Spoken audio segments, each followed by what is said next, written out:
Hello everyone. हम पढ़ रहे थे केमिस्ट्री क्लास 9th का chapter number 2 is matter round us pure. आज हमें स्टार्ट करना था एलिमेंट्स एंड कंपाउंड्स और आज ही हम इस पूरे टॉपिक को ख़त्म कर देंगे, जिसके बाद हमारे इस चैप्टर में सिर्फ सेपरेशन ऑफ मिक्सचर्स वाला टॉपिक रह जाएगा। तो आज इस टॉपिक को हम ख़त्म कर लेंगे, एलिमेंट्स एंड कंपाउंड्स को। स्टार्ट करते हैं सबसे पहले एलिमेंट से।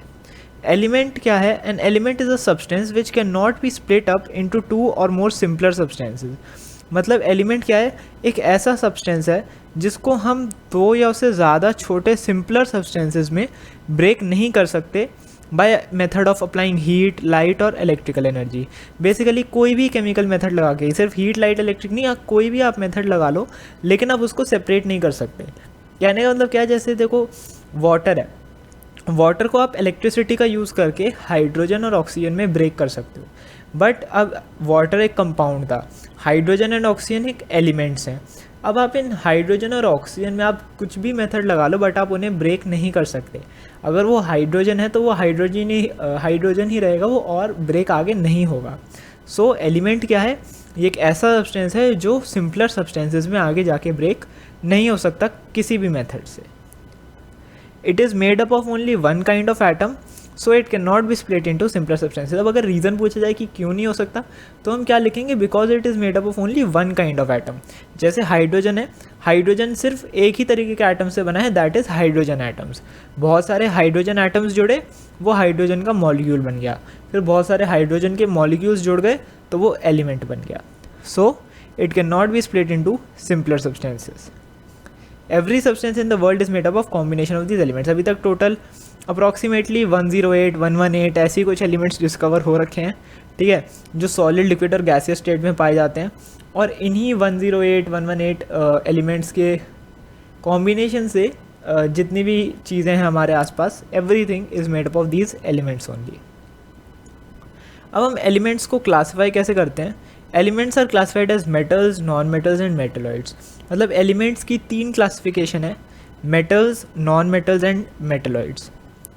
ठीक है, बेसिक है काफ़ी, आपने छोटी क्लास में भी पढ़ रखा होगा 8th 7th में, तो ज़्यादा डिफ़िकल्ट कुछ नहीं है। मेटल्स की अगर हम डेफिनेशन देखें तो metals are the elements which are malleable, ductile and conduct electricity. मतलब मेटल्स वो एलिमेंट्स हैं जो मेलिएबल होते हैं, डक्टाइल होते हैं और इलेक्ट्रिसिटी कंडक्ट करते हैं। एग्जाम्पल सिंपल है इनके, आयरन, जिंक, एल्यूमिनियम, आपको जितने याद हैं आप उतने लिख सकते हैं मेटल्स के।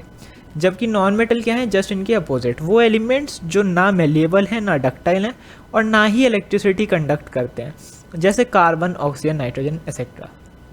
अब इनकी प्रॉपर्टीज़ के बीच में कंपैरिजन है जो मेन चीज़ है यहाँ पे, ठीक है। बीच में जो एक्सेप्शंस आते हैं वो सारे एक्सेप्शंस मैंने यहाँ पे मेंशन कर रखे हैं, और you have to make sure कि आप वो सारे एक्सेप्शंस याद कर लो, क्योंकि प्रॉपर्टीज़ से ज़्यादा उनके एक्सेप्शंस पूछे जाते हैं।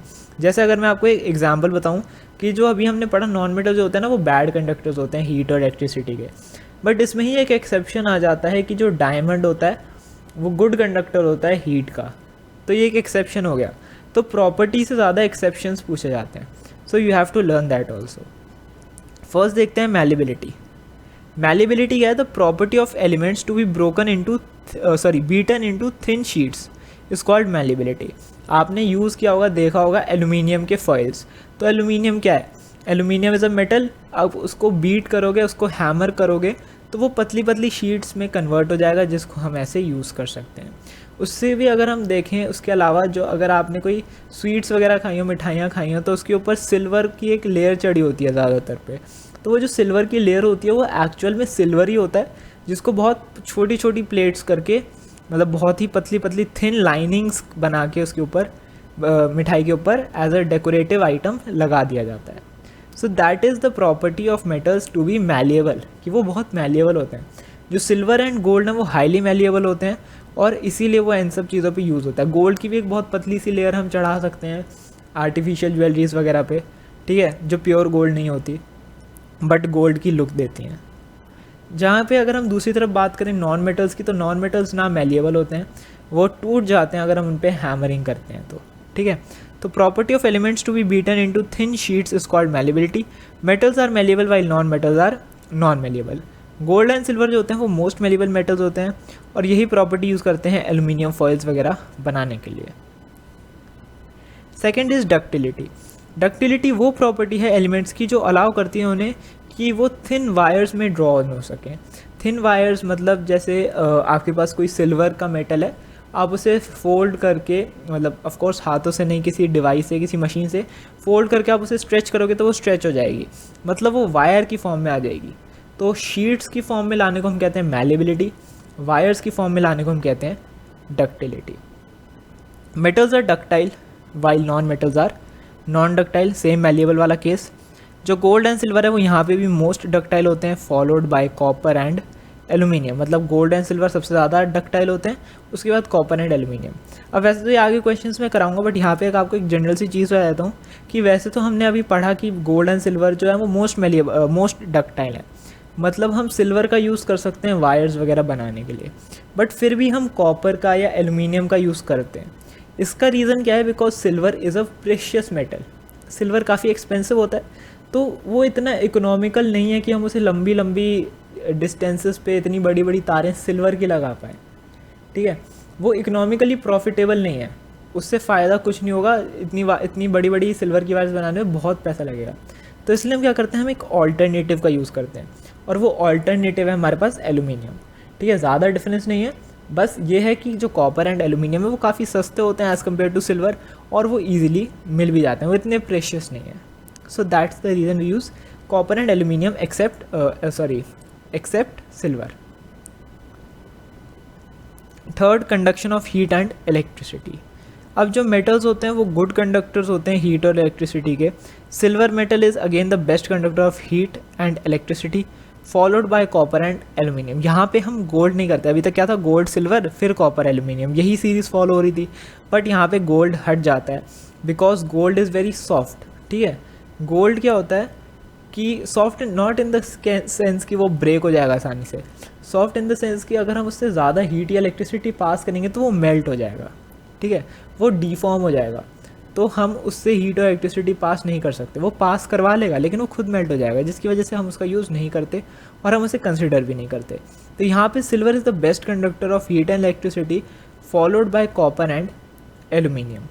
ठीक है, यहाँ पे भी ऊपर वाली प्रॉपर्टी से, डक्टिलिटी से और इससे दोनों से वो कॉमन क्वेश्चन बनता था, वो इलेक्ट्रिसिटी वाला जो भी मैंने बताया था सिल्वर वाला, कि सिल्वर बेटर कंडक्टर इलेक्ट्रिसिटी का और वो ज़्यादा डक्टाइल भी है, फिर भी हम एल्यूमिनियम का या कॉपर का यूज़ करते हैं। तो उसका रीज़न वही है जो मैंने आपको अभी बताया कुछ देर पहले। लेकिन इसमें एक्सेप्शंस आ गए, यहाँ से आपके एक्सेप्शन स्टार्ट होते हैं। ठीक है, जो मेटल्स हैं जैसे मर्क्यूरी एंड लेड, वो पुअर कंडक्टर्स होते हैं हीट और इलेक्ट्रिसिटी के। ठीक है, mercury and lead are poor conductors of heat and electricity. Non metals में देखें तो नॉन मेटल्स जो होते हैं वो हीट या इलेक्ट्रिसिटी कंडक्ट नहीं करते, बट यहाँ पे हमारे पास एक्सेप्शंस हैं। ग्रेफाइट जो गुड कंडक्टर है इलेक्ट्रिसिटी का, and diamond which is a good conductor of heat. एक रैंडम फैक्ट बता रहा हूँ, ग्रेफाइट का सिंबल जी नहीं होता, डायमंड का सिंबल डी नहीं होता। ग्रेफाइट एंड डायमंड ये दोनों प्योरली कार्बन से बने हैं। ठीक है, तो जैसे कार्बन एक एलिमेंट है ना, हमने कार्बन को ही स्प्लिट कर दिया है ग्रेफाइट एंड डायमंड की फॉर्म में। मतलब एक तरीके का कार्बन ग्रेफाइट भी होता है, एक तरीका का कार्बन डायमंड भी होता है, दोनों को हम सी से ही रिप्रेजेंट करते हैं। ग्रेफाइट का सिंबल भी सी होता है, डायमंड का सिंबल भी सी होता है। तो ये दोनों एलिमेंट्स ही हैं, दोनों नॉन मेटल्स हैं, दोनों कार्बन है, और ये जो ग्रेफाइट है इलेक्ट्रिसिटी का गुड कंडक्टर होता है और डायमंड हीट का गुड कंडक्टर होता है।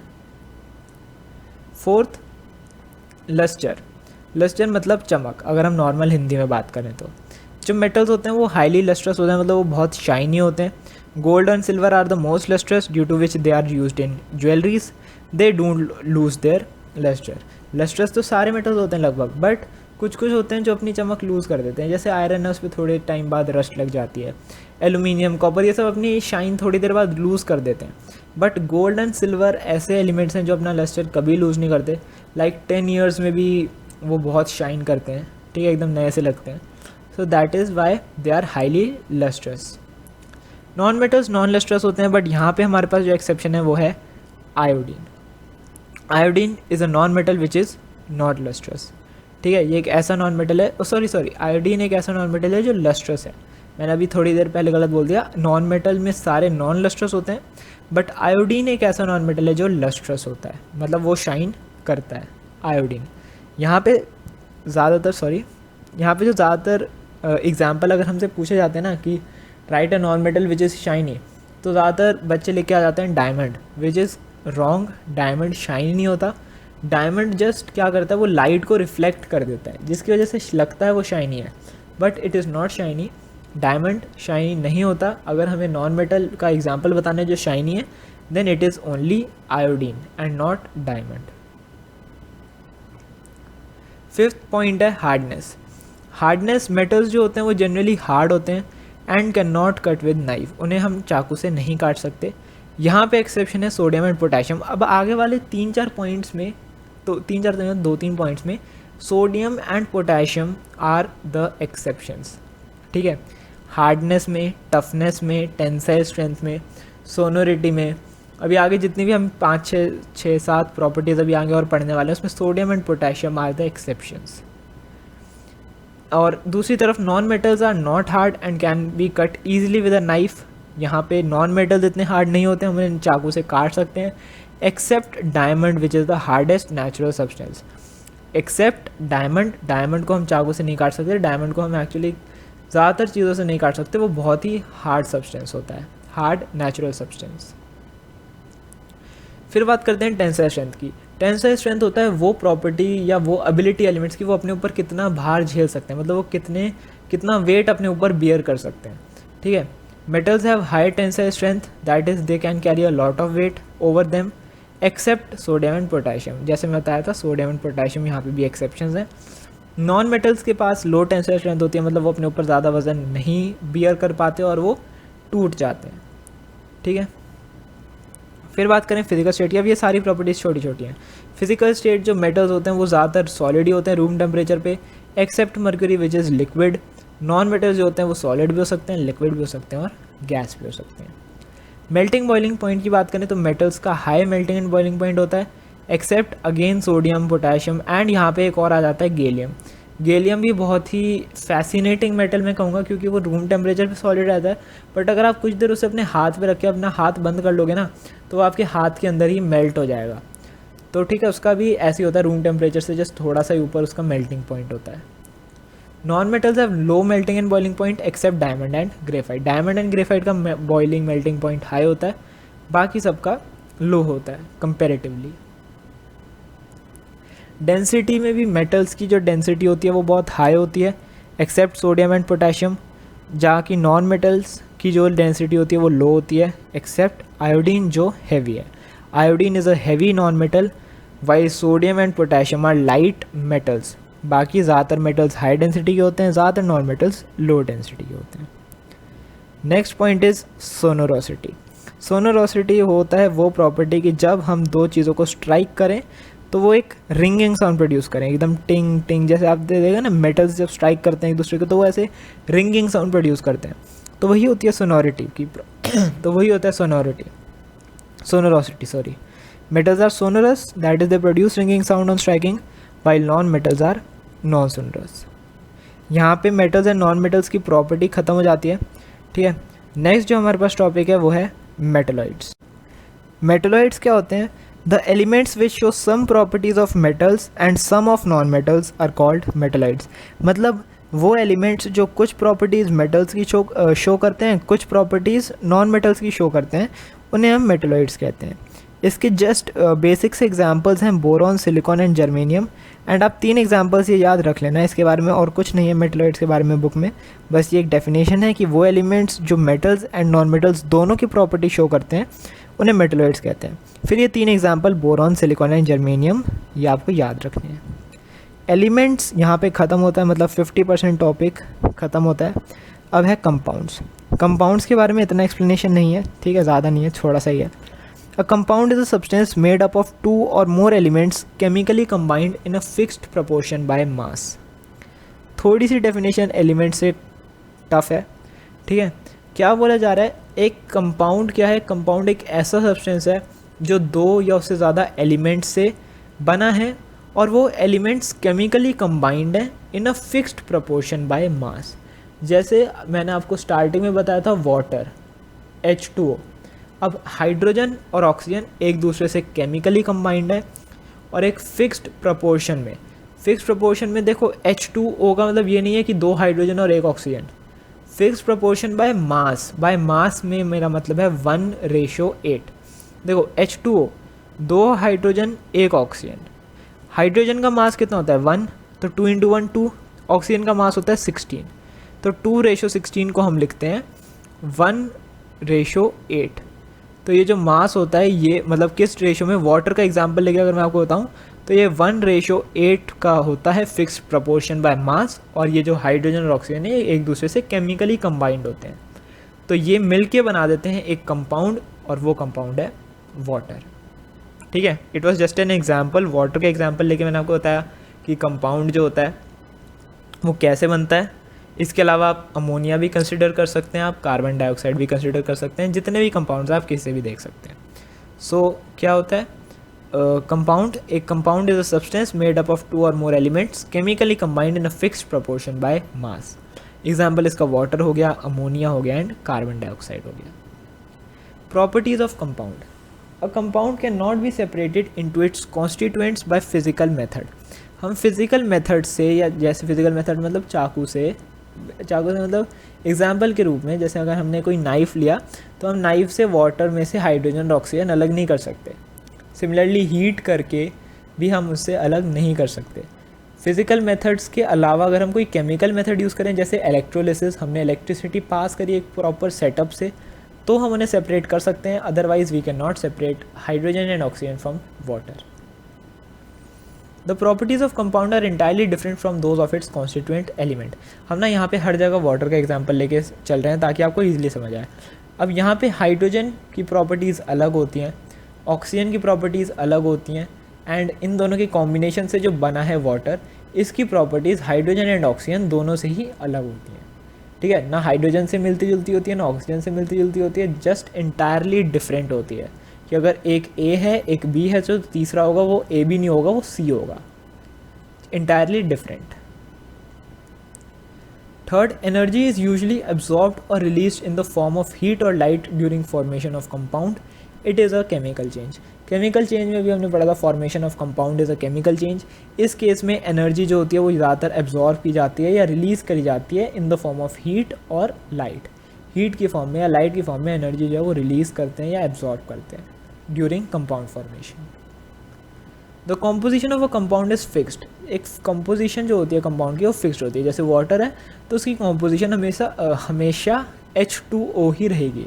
It is not H3O। H3O भी वाटर मान लिया, नहीं, H3O कुछ और है, H2O वाटर है, और उसका फिक्स्ड प्रपोर्शन रहेगा मास से, दैट इज़ 1:8। वो 1:16 नहीं हो सकता, वो 2:4 नहीं हो सकता, वो और कुछ नहीं हो सकता, it will be fixed 1:8। A compound has a fixed melting and boiling point. एक कंपाउंड का जो मेल्टिंग एंड बॉइलिंग पॉइंट होता है वो फिक्स्ड होता है। अगर पानी 100 डिग्री सेल्सियस पे बॉईल करता है तो वो 100 डिग्री सेल्सियस पे ही बॉईल करेगा। इट इज़ नॉट लाइक कि हम थोड़ा सा कम पानी ले लेंगे तो वो 90 डिग्री पे बॉईल कर देगा, ऐसा नहीं होता। 100 डिग्री सेल्सियस पे ही वो वाटर जो है वो बॉईल करता है। Sixth, a compound is a homogeneous substance, that is it is same through out its mass. एक कंपाउंड एक होमोजीनियस सब्सटेंस है, वो पूरे अपने मास में सेम रहता है। मतलब ऐसा नहीं है कि कहीं पे H है, कहीं पे O है, कहीं पे ये वाला H है, ऐसे नहीं होता। वो फिक्स्ड रहता है, H2O ऐसे उसके मॉलिक्यूल्स फिक्स्ड रहते हैं, जिससे ये कंपाउंड एक होमोजीनियस सब्सटेंस बनता है। इसी के साथ हमने ये बहुत ही मेजर टॉपिक ख़त्म कर लिया है। नेक्स्ट वीडियो में हम सेपरेशन ऑफ मिक्सचर स्टार्ट करेंगे और फिर आने वाली 1-2 वीडियोज़ में ये चैप्टर हमारा कंप्लीट हो जाएगा एज अ थ्योरी।